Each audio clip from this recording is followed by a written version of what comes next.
You're listening to the Monday Night Community Show with Daniel on BRFM. We are out and about here at the Monday Night Community Show. We're at the Chatham Dockyard and we're at the Kent Architecture Centre, and we're going to be speaking to Chris Lamb. Firstly, thank you very much for taking the time out to speak to us. It's an absolute pleasure, Daniel. Now, I was wondering if you could start off by perhaps introducing our listeners and telling them a little bit about what the Kent Architecture Centre is all about and what you do. Yeah, sure, no, I'd be delighted. We're a not-for-profit organisation. We're based in, as you said, the historic dockyard in Chatham, very beautiful and special place.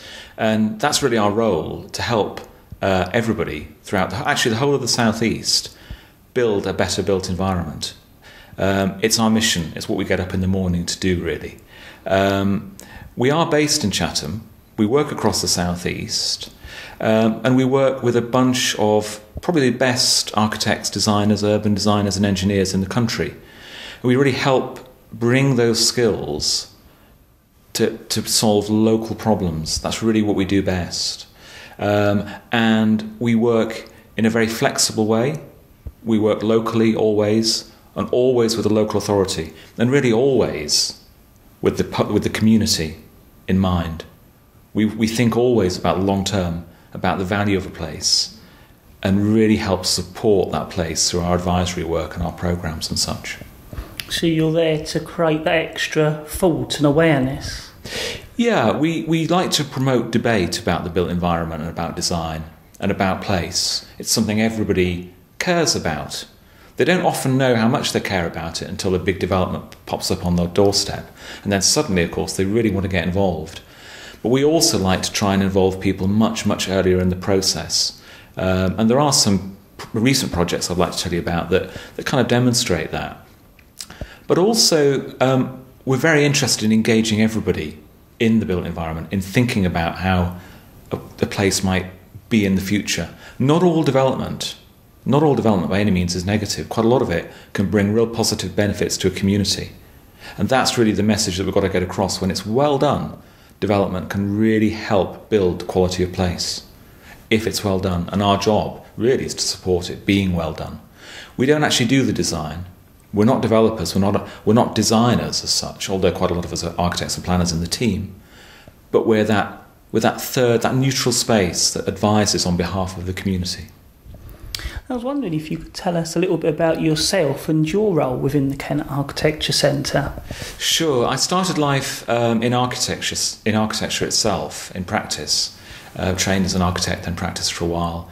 Then I started to move into education, taught for a long time, and set up a company. So then I really thought, well, how can I bring these skills together, management, education and architecture?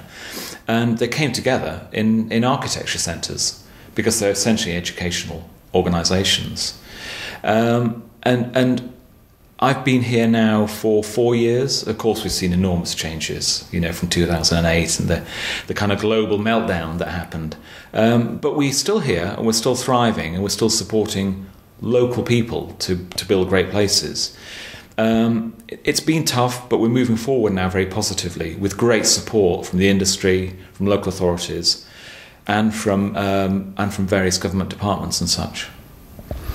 We are at the moment out and about, and we're at the historic dockyard in Chatham, and we're at the Kent Architecture Centre talking to Chris Lamb at the moment. We are talking to Chris Lamb here at BRFM. We're out and about. We're at the historic Chatham Dockyard at the Kent Architecture Centre. Now, I know you wanted to talk a little bit about the art side of your organisation. I do, Daniel. It's a strange thing, the name Kent Architecture Centre, because actually we're not just Kent. We're not always just about architecture, and we're not a centre. We tend to get out and about a great deal. We're fascinated by place and quality of place. And really our arts-based programme reinforces quality of place. And I'll give you a couple of examples, really. One is a collaboration we did with the Crafts Council, the National Crafts Council, where we put together a programme of really training for architects and makers, craftspeople. And it was a unique way of enabling them to collaborate over 5 days. It was based in the dockyard, so they were actually kept in the dockyard, as it were, for five days. Quite an open-ended brief. They paired up, and they each had a student join them from the University of Kent. So it's a three-way collaboration, really. And out of that, they explored, in a way, that lost notion of what craft and making a place really feels like, and how you can bring out, through often working with different disciplines, what's unique about a place that you can't necessarily if you're just thinking as a designer or you're just thinking as a maker. Bringing those two together really help people scratch under the surface of a place and respond to it much more positively.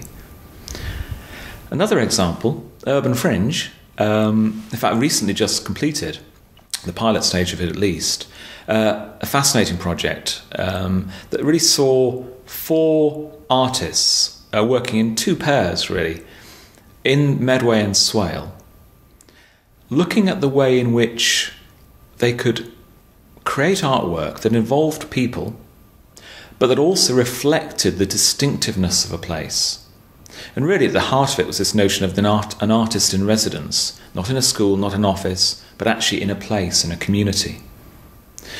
And the kind of outcomes were a film, were drawings, were recordings. In one case it was perfume, it was scent. But the most important thing is they grew out of that place and the interactions with people. The real aim of Urban Fringe is that how can we begin to really reveal the qualities of a place and then embed that knowledge in what we might think of, how we might want to change that place. So there's a very important link with the planning system there that we've still got to make, but I think Urban Fringe is the first part of that. And it's important that it's an urban fringe because they're often the most ignored places, but quite often extremely characterful. So what about the architecture side? Well, it's a really interesting complement to the arts and place-based work.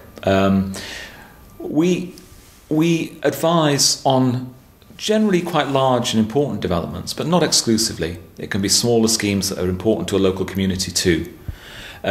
We advise primarily on behalf of the community, and we advise on the quality of its design, the quality of a scheme's design, usually at the earliest stage of the planning system. We're called in, it might be by a parish council, it might be by a local authority, it might be by a developer or an architect, or just someone in the community that would like the scheme to be seen. We act really as an intermediate. We can offer our advice completely independent of any decision makers, whether in the local authority, whether in the private sector. And we do so on behalf of the community. And it's a process called design review. We do it throughout the whole of the South East, and we've actually got a new panel set up in Swale called the Regional Design Panel in Swale. And that hopefully will be advising on most of the major developments that come through Swale over the next few years. We are out and about at the moment. We're at the Historic Dockyard in Chatham. We're at the Kent Architecture Centre, and we're talking to Chris all about what they do and giving you a bit of an introduction into the Kent Architecture Centre. So we have been talking to Chris Lamb. We've been out and about here at the Kent Architecture Centre at the Chatham Dockyard. Before you go, Chris, I was just wondering if you can let our listeners know how they can find out more about you and contact you. Yeah, of course, Daniel. We're on the web, which is architecturecentre, all one word, .org. We're also on Twitter, which is twitter.com/KentArchCentre, all one word. They can get in touch with me by email, of course, which is chris.lamb@architecturecentre.org, and the phone, which is 01634 401 166. And I'd be delighted to hear from anybody who wants to talk about buildings, place, and the built environment. Chris, I'd like to thank you very much for giving me the opportunity to talk to you and let me see where you're based here at the Dockyard as well. Thanks, Danny. It's been good to talk to you.